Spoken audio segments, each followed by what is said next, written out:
हाय। CUET 2022 के बारे में कल से आपका फॉर्म भरना स्टार्ट हो ही जाएगा। उससे पहले मेन इंफॉर्मेशन कंसाइज में देखने की कोशिश करते हैं। इस वीडियो में आप जो जो इंफॉर्मेशन आपके लिए जरूरी है वो इकट्ठी करने की कोशिश की गई है, जिसमें मेनली 5 मेन पोर्शन है कि भाई आपको रजिस्ट्रेशन फॉर्म के अंदर क्या क्या चीजें इंपॉर्टेंट रहेंगी, एप्लीकेशन फॉर्म के अंदर क्या क्या आपको डाटा की जरूरत होगी, फीस का स्ट्रक्चर क्या रहेगा, आपके पास एडमिट कार्ड में आपके पास क्या क्या इंफॉर्मेशन रहेंगी और टेस्ट वाले दिन के रिगार्डिंग एनटीए ने क्या क्या बताया है। ये सारी डिटेल्स इस वीडियो के अंदर लाने की कोशिश की गई है। सबसे पहले रजिस्ट्रेशन के साथ शुरू करते हैं।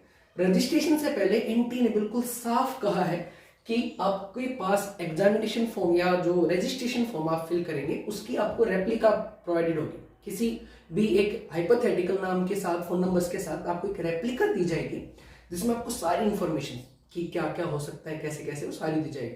तो आपको रिकमेंड किया जाएगा कि आप प्लीज इसको जरूर पढ़ें। फिर आप एक्चुअल पॉइंट्स पे आते हैं। आपके पास रजिस्ट्रेशन फॉर्म जो आप फिल कर रहे होगे, जो कल से रजिस्ट्रेशन स्टार्ट होगा 6 अप्रैल से, और वो 6 मई तक चलेगा, पूरा 1 महीना, शाम के आपके पास 5 बजे तक। तो 6 अप्रैल से 6 मई तक नोट कर लें, CUET का रजिस्ट्रेशन, जो मेन आपका ग्रेजुएशन का नया सिस्टम है उसका रजिस्ट्रेशन होगा। और आपके पास ये जो रजिस्ट्रेशन फॉर्म जो आप कल से फिल करना शुरू करेंगे, इसके 3 पार्ट रहेंगे। पहला पार्ट होगा आपके पास रजिस्ट्रेशन फॉर्म, जिसमें आपकी बेसिक डिटेल्स होंगी। एप्लीकेंट फॉर्म आपके पास कंप्लीट डिटेल्स, सब्जेक्ट, सारी चीजें मांगेगा। और तीसरी चीज होगी आपके पास फीस। ये 3 चीजें हैं जिसको आपके CUET फॉर्म के अंदर अलग अलग हिस्सों में स्टेप बाय स्टेप आप एक करते जाएंगे, दूसरे पे जाएंगे, दूसरा हो जाएगा, फिर आप तीसरे पे जाएंगे। उसके बाद अब पहले टॉपिक पे आते हैं, रजिस्ट्रेशन। रजिस्ट्रेशन के अंदर आपको जब रजिस्ट्रेशन करेंगे उससे पहले आपके पास कुछ चीजें प्री रिक्विजाइट है, आपको पहले से आपके पास होनी चाहिए। जिसमें सबसे पहले आपके पास स्कैन कॉपी हो आपकी फोटो की, रिसेंट पासपोर्ट साइज फोटोग्राफ की आपकी स्कैन कॉपी हो। और एनटीए ने कहा है कि भाई आप इसकी कॉपीज अपने साथ रखें, आपको एडमिशन के टाइम पे इनकी जरूरत भी होगी।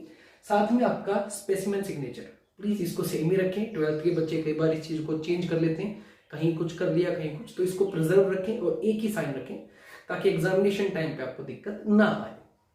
Scan copy of your documents, अगर आपका स्कैन किसी भी कोई भी डॉक्यूमेंट आपकी रिक्वायरमेंट है फॉर्म के अंदर जिसका आप रिलैक्सेशन लेंगे, जैसे कि हो सकता है आपके पास पर्टिकुलर कास्ट सर्टिफिकेट हो सकता है, पर्सन विद डिसेबिलिटी सर्टिफिकेट हो सकता है, या कोई उसी टाइप का जिसमें आपको कोई रिलैक्सेशन मिलती हो, उसके रिगार्डिंग भी आपको सर्टिफिकेट की जरूरत पड़ेगी। तीसरी, आपके पास एक्टिव फोन नंबर और यूनिक ईमेल आईडी हो। ईमेल आईडी सबकी यूनिक ही होती है, पर यहाँ पे ये दोनों पॉइंट एनटीए ने स्पेसिफिकली इसलिए कहे हैं क्योंकि एक रजिस्ट्रेशन फॉर्म के लिए एक ही फोन नंबर, यानी कि मैंने अपना भी भर दिया, अपने फ्रेंड का भी भर दिया, उसके फ्रेंड का भी भर दिया, अपनी ईमेल आईडी सब में दे दी, नहीं। सबके लिए एनटीए ने साफ कहा कि एक फॉर्म के लिए एक ही आईडी चलेगी और एक ही फोन नंबर चलेगा। तो अलग अलग फोन नंबर या ईमेल आईडी ही आपको यूज करनी है, सेम 3-4 के लिए यूज गलती से भी ना करें। वजह समझाता हूं इसकी। जब आप रजिस्ट्रेशन करेंगे उस टाइम पर आपका रजिस्ट्रेशन को कंफर्म करने के लिए आपके पास एक OTP आएगा, 1 टाइम पासवर्ड आएगा, जो आपके लिए आएगा फोन नंबर पे, एक्टिव फोन नंबर। ऑब्वियसली बात है, ऐसा कोई नंबर ना यूज कीजिए जिसका आपका पास प्लान खत्म होने को हो या वैलिडिटी खत्म होने वाली हो और आप उसको फिर भूल ही जाओ, OTP आता रहे और आपका काम ही ना बने। तो एक्टिव फोन नंबर हो जिसके अंदर आपका डेटा प्लान हो, सब कुछ हो। दूसरा, जब आप एप्लीकेशन फर्स्ट फॉर्म करने के बाद जब आप सेकंड फॉर्म पे जाएंगे तो एप्लीकेशन फॉर्म में सबमिट होने के टाइम पर आपको एक और OTP की जरूरत पड़ेगी जो आपके पास ईमेल आईडी पे आएगा। तो आपको रजिस्ट्रेशन फॉर्म जिसमें आपको आपकी बेसिक जो रिक्वायरमेंट्स है, आपको नेम, फोन नंबर, 1-2 जो आपकी बेसिक डिटेल मांगेगा आपके पास, उनके लिए ये सारी चीजें स्पेसिफिकली, ये 3rd पॉइंट आपके पास होना जरूरी है। और एप्लीकेशन वाले पोर्शन पे जाने से पहले आपके पास पॉइंट नंबर 1 और पॉइंट नंबर 2 का होना भी जरूरी है। एक बार इसका कुछ रिक्वायरमेंट हो तो आप स्क्रीनशॉट ले सकते हैं। पार्ट 2 में आपके पास एप्लीकेशन फॉर्म होंगे। एप्लीकेशन फॉर्म में आपके पास 5 मेन पॉइंट्स होंगे, जैसे कि जब आप रजिस्ट्रेशन में आपकी बेसिक डिटेल्स डाल चुके होंगे तो इसके बाद आपकी कंप्लीट डिटेल्स फॉर्म आपके एप्लीकेशन फॉर्म के अंदर आएंगे, जिसके अंदर आपके पास पर्सनल डिटेल्स होंगी, जिसमें जैसे आपका कंप्लीट नेम, वो तो खैर पहले आ चुका होगा, पेरेंट्स नेम, आपकी डेट ऑफ बर्थ एक्सेट्रा। उसमें एनटीए ने साफ कहा है कि आपकी जो भी डिटेल्स हैं वो आप किसी आईडी प्रूफ के हिसाब से नहीं, बल्कि आपके 10th की जो सर्टिफिकेट है, आपका पासिंग सर्टिफिकेट है, उसके अंदर जो आपके पर्टिकुलर्स गिवन है, पेरेंट्स नेम हो, आपको जो भी डिटेल्स हो, उसी के हिसाब से आप वैल्यूज आपकी फिल करें। अगला पॉइंट है आपके पास सब्जेक्ट। ये भी एप्लीकेशन फॉर्म के अंदर ही आएगा।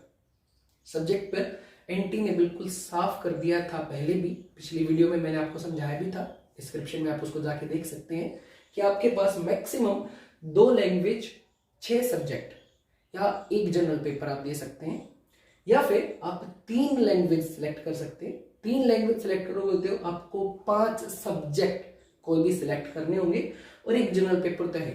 तो ऑन एंड ऑल आपके पास टोटल पार्ट 1 से जो लैंग्वेज है, पार्ट 2 जिसमें आपके पास सब्जेक्ट है और पार्ट 3 जिसमें जनरल एबिलिटी है, तीनों को मिला के आप मैक्सिमम से मैक्सिमम 9 पेपर सबमिट कर सकते हैं, 9 पेपरों के लिए अप्लाई कर सकते हैं।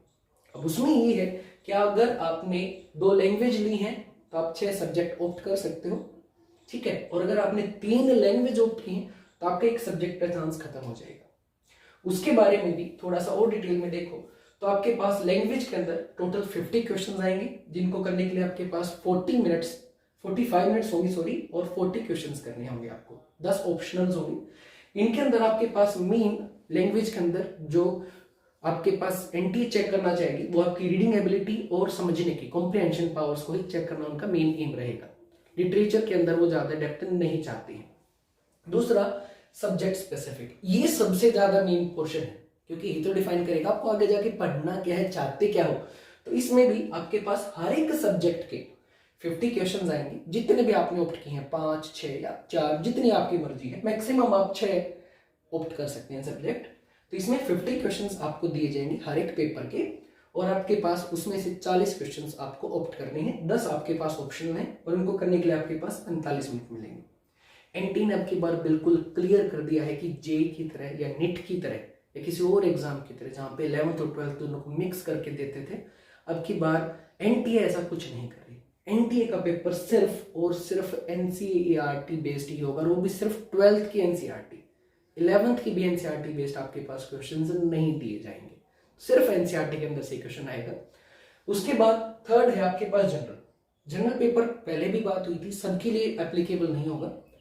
उसके अंदर आपके पास 75 क्वेश्चंस होंगे, जिसमें से आपको कोई भी 60 अटेम्प्ट करनी है और इनके लिए अब की बार 60 ही मिनट्स होंगे। और इसके लिए आपके पास जीके, रीजनिंग, मैथ्स, जो आपके जनरल पेपर्स में जिन कोर्सेज के अंदर पहले होता था उन्हीं के लिए अब की बार होगा। ऐसे नहीं कि आपको पहले फिजिक्स ऑनर्स में जाना था, केमिस्ट्री ऑनर्स में जाना था, वहां जनरल पेपर नहीं होता था, सिर्फ पीसीएमबी की कट ऑफ लगती थी पीसीएम की। तो सेम ऐसे ही होगा, जो आपका पेपर के आपने जो सब्जेक्ट स्पेसिफिक लिए हैं उन्हीं के हिसाब से आपको एडमिशन दिया जाएगा, ना कि जनरल पेपर की उसमें वेटेज होगी। लेकिन परफॉर्मिंग आर्ट्स है आपके पास, लॉ के कुछ कोर्सेज हैं जहां पर पहले भी आपके पास जनरल पेपर होता था, उनके लिए अब भी जनरल पेपर होगा। उसके बाद यूनिवर्सिटीज एंड कॉलेज, तीसरा पॉइंट, एप्लीकेशन फॉर्म के अंदर ही आपके पास यूनिवर्सिटीज सिलेक्ट करने का ऑप्शन होगा।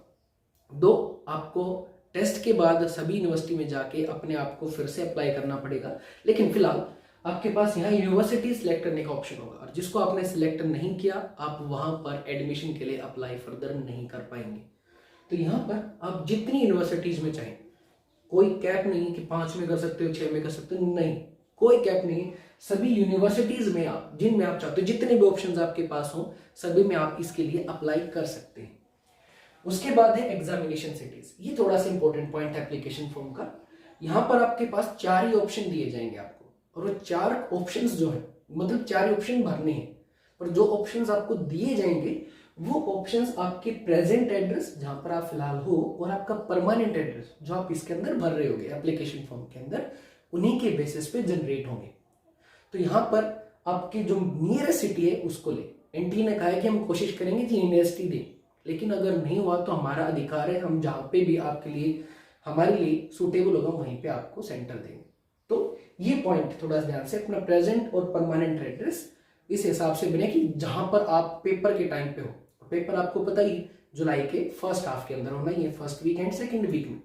तो कैलकुलेशन कर लीजिएगा कि उस टाइम पे आप कहाँ हैं, उसी के हिसाब से अपनी परमानेंट और प्रेजेंट एड्रेस भरें, ताकि उसी के हिसाब से फिर आप सिटीज के ऑप्शन मिले और उनमें से कोई भी बेस्ट सूटेड 4 ऑप्शन आप फिल कर सकते हैं। लास्ट में आपके पास जब सारी चीजें हो जाएंगी तो आपको फाइनल सबमिट करने से पहले आपसे पूछेगा do you want to submit, तो उस टाइम पर आप एक बार फिर से रिव्यू कर लें, क्योंकि एक बार अगर आपने फाइनल सबमिट कर दिया तो आपके पास करेक्शंस नहीं हो पाएंगे और आप तीसरी स्टेप फीस वाले पोर्शन के अंदर चले जाएंगे। लेकिन बाय द वे आपसे कुछ गड़बड़ हो भी गई है तो एनटी ने फिर से आपको क्लीनली आपका किसी भी टाइप का भ्रम दूर करने के लिए कहा है कि भाई हम है ना एडमिट कार्ड जब रिलीज करेंगे उससे पहले आपको करेक्शन का एक टाइम जरूर देंगे, और उस करेक्शन के टाइम में आपको जो भी आपकी प्रॉब्लम रही हो, दो सिटीज चेंज उस टाइम पे भी नहीं करने देंगे शायद वो, पर ये वाली कोई भी प्रॉब्लम अगर आपको रही है तो उसको वो आपको ठीक करने का पूरा मौका देंगे। रजिस्ट्रेशन फॉर्म के तीसरी पॉइंट पे जो आपका फीस, उसमें आपके लिए कुछ नई इंफॉर्मेशन अभी आई है। इसकी पहले इंफॉर्मेशन नहीं थी, ऑब्वियसली बात है, इंपॉर्टेंट है। इसमें उन्होंने 2 स्लॉट जनरेट किए हैं। एक स्लॉट है मॉर्निंग 9 से लेके और आफ्टरनून 12:15 तक, 12:15 बजे तक, और दूसरा स्लॉट है आफ्टरनून 3 PM से लेके और इवनिंग 6:45 तक, 3 बजे से लेके शाम 6:45 बजे तक। दोनों ही स्लॉट्स में आपके पास फीस स्ट्रक्चर सेम है, टाइमिंग्स अलग है। वजह, इस स्लॉट में वो कोई भी 4 पेपर कराएंगे, अप टू 4 पेपर कराएंगे, वो आपके एडमिट कार्ड के ऊपर डिपेंड होगा, और इसमें वो मैक्सिमम 5 पेपर कराएंगे। तो पहले स्लॉट में जो 3.25 घंटे का होगा उसमें आपके पास 4 तक पेपर कराए जा सकते हैं। 4 पेपर तक आप जिन्हें ऑप्ट किए हैं वो आपको एनटी प्रोवाइड करेगा कि आप ये दे सकते हो, और स्लॉट 2 में आप मैक्सिमम 5 पेपर दे सकते हैं, और ये स्लॉट 2 225 मिनट यानी कि आपके पास 3 घंटे और 45 मिनट का होगा। अब जनरल के लिए फीस रहेगी सेम दोनों स्लॉट की, बेशक स्लॉट की टाइमिंग्स में डिफरेंस है लेकिन फीस सेम रहेगी। जनरल के लिए 500, ओबीसी और इकोनॉमिकली वीकर सेक्शंस के लिए 450, for reserve category like SC ST and person with disability उनके लिए 400, और अगर कोई इंडिया से आउटसाइड एनआरआईज हैं या बाहर पढ़ रहे हैं उनके लिए फीस आपके लिए, अगर उनका सेंटर बाहर है, इंडिया में नहीं है तो बेशक एनआरआई लेकिन सेंटर इंडिया में है तो फीस कैटेगरी के हिसाब से होगी, लेकिन अगर उनका सेंटर ही कहीं बाहर ऑप्ट किया है तो पर शिफ्ट उनकी फीस होगी 3000 रुपीज, प्लस वही जीएसटीज या आपकी कार्ड फीस या यूपीआई पेमेंट या जहां से भी, क्योंकि अब की बार एनटी ने आपके पास हर एक possible net banking, credit card, debit card,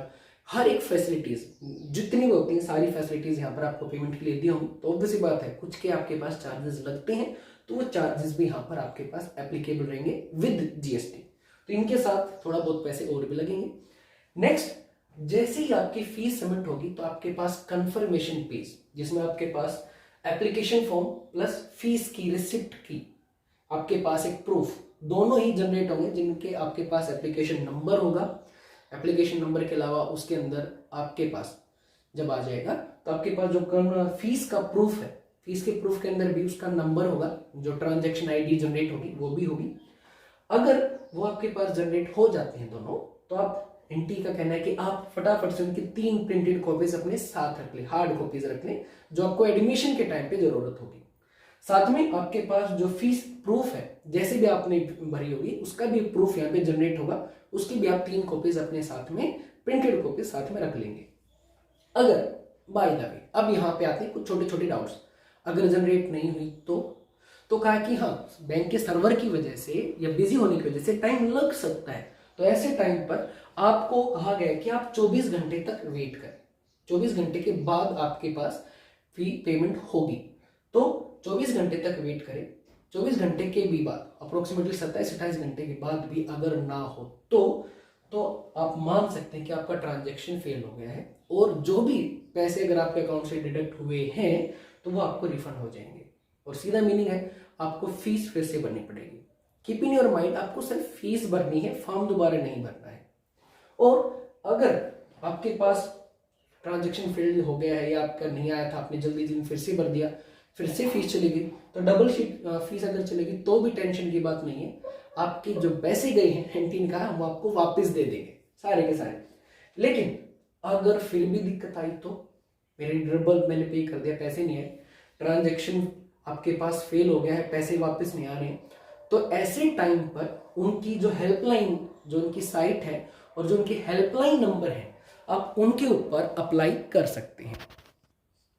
अब हम आ गए हैं लास्ट स्टेप में, जब आपके पास सब कुछ हो गया है, आपकी फीस जनरेट हो, आपकी कंफर्मेशन पेज जनरेट हो गया है, आपकी फीस अच्छे से भरी गई है। अब क्या होगा? अब आप आ गए हैं एग्जाम वाले दिन के आसपास। एग्जाम से कुछ दिन पहले एज पर शेड्यूल, जो भी शेड्यूल आपको दिया जाएगा, शेड्यूल के हिसाब से आपके पास एडमिट कार्ड जारी किए जाएंगे। एडमिट कार्ड 3 जगह पे आपके पास मिलेंगे। आपके पास गवर्नमेंट ऐप उमंग के ऊपर भी, जो गूगल प्ले स्टोर पे, और आपके पास एप्पल प्ले स्टोर पे अवेलेबल है, जो भी उनका है, डिजी लॉकर पे भी, और इनकी ऑफिशियल वेबसाइट पे तो अवेलेबल होगा ही होगा, जहां से आपने फॉर्म फिल किया होगा। तो वहां पर आपके पास एडमिट कार्ड अवेलेबल होंगे। एडमिट कार्ड के साथ आपको आपका आईडी प्रूफ पेपर वाले दिन लेके जाना है। लेकिन जब आपके पास एडमिट कार्ड जनरेट होगा, उस टाइम पर ध्यान दीजिएगा कि आपकी कोई पर्टिकुलर्स में, या फिर पहली बार पेपर हो रहा है तो हो सकता है आपने सब्जेक्ट में या आपकी लैंग्वेज में कोई प्रॉब्लम आए, तो उस टाइम पर अगर कुछ प्रॉब्लम आती है तो आपके पास जो भी आपके फॉर्म्स में एप्लीकेशन नंबर है, आपकी फीस कंफर्मेशन डिटेल है, आपका रजिस्टर्ड ईमेल आईडी और फोन नंबर है, उनके साथ आप इनकी ऑफिशियल साइट के ऊपर या इनके ऑफिशियल हेल्पलाइन के ऊपर इनसे बात करके उस चीज को ठीक करा सकते हैं। चलो, आपका ये भी हो गया है जी। अब क्या? अब आपके पास लास्ट वाले दिन क्या लेके जाएंगे? एडमिट कार्ड लेके जाएंगे, A4 शीट साइज के ऊपर, क्लीन होना चाहिए, साफ बोला एंट्री ने, साथ में आईडी प्रूफ, ये तो आपको लेके जाना है। मेन बात ये है कि आईडी प्रूफ रियल ही हो, चाहे आधार कार्ड हो, चाहे आपके पास पैन कार्ड हो, चाहे आपके पास ड्राइविंग लाइसेंस हो, वोटर आईडी कार्ड हो, उसकी आपको एक्चुअल कॉपी लेके जानी है। इवन स्कैन्ड कॉपी या फिर आपके पास अटेस्टेड कॉपी, मेरे पास तो नहीं था, मैं तो अटेस्ट करवा के ले गया ग्रेड 1 ऑफिसर से, तो भी वो आपके लिए एप्लीकेबल नहीं होगी। और आपको एनटीए ने कहा है कि आप एक्चुअली 2 घंटे पहले पहुंचे, पर आई थिंक 1 घंटे पहले भी काफी रहेगा। आप टाइम से पहले पहुंचे ताकि कोई दिक्कत ना हो, क्योंकि अब हो सकता है कोड एप्रोप्रिएट बिहेवियर के अकॉर्डिंग आपकी एंट्री कराया जाए तो उसमें टाइम लगेगा ही लगेगा। नेक्स्टली उन्होंने कहा कि आपको कुछ भी ले जाने की जरूरत नहीं है, रफ वर्क के लिए या किसी के लिए नहीं, आपको हर एक चीज वहां पे मिलेगी। सिर्फ आपको एक ट्रांसपेरेंट पेन और एक ट्रांसपेरेंट वाटर बोतल लेके जानी है पेपर के लिए, और आपको वॉच और गैजेट्स, कोई भी इलेक्ट्रॉनिक गैजेट, चाहे फोन हो, चाहे आपके पास स्मार्ट वॉचेस हो, बैंड्स हो, या नॉर्मल एनालॉग वॉच, वो भी अवेलेबल आपको अपने पास नहीं रखनी है। क्योंकि उन्होंने कहा कि भाई टाइमर तो आपकी जो कंप्यूटर की स्क्रीन है, कंप्यूटर बेस्ड टेस्ट है, तो उसके ऊपर टाइमर तो चलता ही रहेगा, तो आपको कोई भी इलेक्ट्रॉनिक गैजेट अपने साथ लेके नहीं जाना है। और अगर आप लेके जाते तो आपको सेंटर से बाहर रखना पड़ेगा अपनी जिम्मेवारी पे।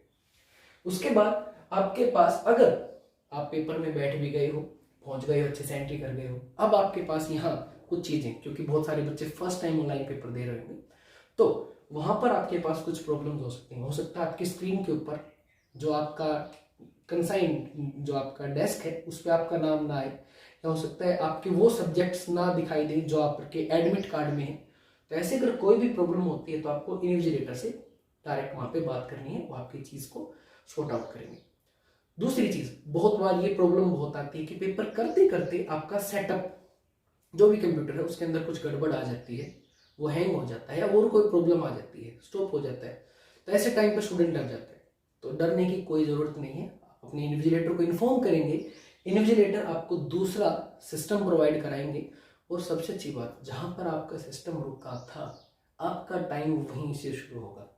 उसमें आपके पास जो भी 5, 7, 10 मिनट आपकी गई होंगी, वो आपके पेपर के टाइमर में नहीं गई है, तो आपका टाइम खराब नहीं होगा। तो आपको उस टाइम पर डरने की बिल्कुल भी जरूरत नहीं है किसी भी हाल में। सबसे इंपॉर्टेंट बात, आप क्वेश्चनों के और सब्जेक्ट्स के एक ही शिफ्ट में, सुबह वाले शिफ्ट में आप 4 पेपर दे रहे हो, शाम वाले में 5 दे रहे हो। आपने पहला पेपर किया, उसके बाद आप डायरेक्ट 5वें पेपर पे जा सकते हो, 5वें के बाद आप तीसरे पे जा सकते हो। ऐसे ही पहले क्वेश्चन के बाद आप 7वां क्वेश्चन कर सकते हो, 7वें के बाद आप 12वां कर सकते हो। इस टाइप से आप क्वेश्चनों के बीच में और सब्जेक्ट के बीच में पेपर के दौरान आराम से नेविगेट कर सकते हो। सबसे लास्ट पॉइंट पे, लो जी, आपका फॉर्म भरा गया, एप्लीकेशन फॉर्म हो गया, फीस भी ठीक से चली गई, पेपर भी अच्छे से हो गया। अब मेन पे, रिजल्ट पे, यहां पर थोड़ा सा चेंज है। स्पेशली साइंस वाले स्टूडेंट जो पहले से ही एनटीए के पेपर देखते हैं, उनके लिए कि भाई पहला, यहाँ पर सिर्फ स्कोर कार्ड आएगा, आपको किसी भी टाइप की कोई ऑल इंडिया रैंकिंग या कैटेगरी रैंकिंग्स नहीं दी जाएंगी। दूसरा, यहाँ पर कोई कॉमन काउंसलिंग नहीं होगी, जैसे सारी आईआईटीज के लिए, एनआईटीज के लिए होती है, यहाँ ऐसी कोई कॉमन काउंसलिंग नहीं होगी। आपको जैसे एक स्कोर कार्ड दिया जाएगा, और जैसे पहले आपकी कट ऑफ लगती थी, अब कट ऑफ की जगह पे आपका स्कोर आएगा सीबीटी का। उस स्कोर कार्ड के बेसिस पे यूनिवर्सिटीज अपनी गाइडलाइंस देगी कि भाई फिजिक्स ऑनर्स के लिए इतनी कट ऑफ है, हिंदी के लिए इतनी है, इंग्लिश ऑनर्स के लिए इतनी है, बीकॉम्स के लिए, बीकॉम में इसके एक सब्जेक्ट के लिए इतनी है। वो सब अपनी स्कोर कार्ड के हिसाब से सब्जेक्ट वाइज अपनी कट ऑफ्स देंगी, और आपका स्कोर कार्ड के बेसिस पे आपको फिर वहां पर जाकर एडमिशन लेना है। बस परसेंटेज की हो जाए, अब आपका स्कोर कार्ड परसेंटेज का काम करेगा। उसके बाद आपके पास जब अगर किसी भी स्टूडेंट का रिजल्ट अवेटेड आता है, किसी सब्जेक्ट में एक आधे में उसकी गलती से बैक आ गई है, तो वो स्टूडेंट भी अप्लाई कर सकते हैं, क्योंकि कंपार्टमेंट का पेपर देके उसको पास कर सकते हैं। रिजर्वेशन और कोटा, उसके अंदर जो पहले होते थे अब भी वैसे ही हैं, कोई चेंज किसी टाइप का इंटेन नहीं किया है, और सेम जैसी पावर पहले यूनिवर्सिटीज के पास थी जो था वही थे। बस फर्क ये है कि भाई अब आपको एक 12th की पीसीएमबी या आपके पर्टिकुलर सब्जेक्ट्स की टोटल कट ऑफ की नहीं, इवन एक पेपर की जो स्कोर कार्ड आएगा, एक सिंगल पेपर, उसके बेसिस पे एडमिशन मिलेगा। सबसे लास्ट में और सबसे इंपॉर्टेंट चीज, बहुत सारे सब्जेक्टों में स्किल टेस्ट भी होते थे, जैसे ड्रामेटिक्स में, थिएटर्स वगैरह में, आपके पास म्यूजिक में, डांस में, स्पोर्ट्स वगैरह में, उनमें आपके पास टेस्ट अलग से लिए जाते थे। तो ऐसा नहीं कि उन्होंने सिर्फ टेस्ट दिया और अब हमें भी सिर्फ टेस्ट में, नहीं, टेस्ट के बाद उनका जो स्किल टेस्ट यूनिवर्सिटी चाहेगी, अगर चाहती है, तो वो स्किल टेस्ट भी उनको देना होगा। तो इट इज ऑल अबाउट जो भी इंफॉर्मेशन अभी तक आई है CET 2022। Hopefully like it. अगर पसंद आया हो तो please like, share and comment. Thank you.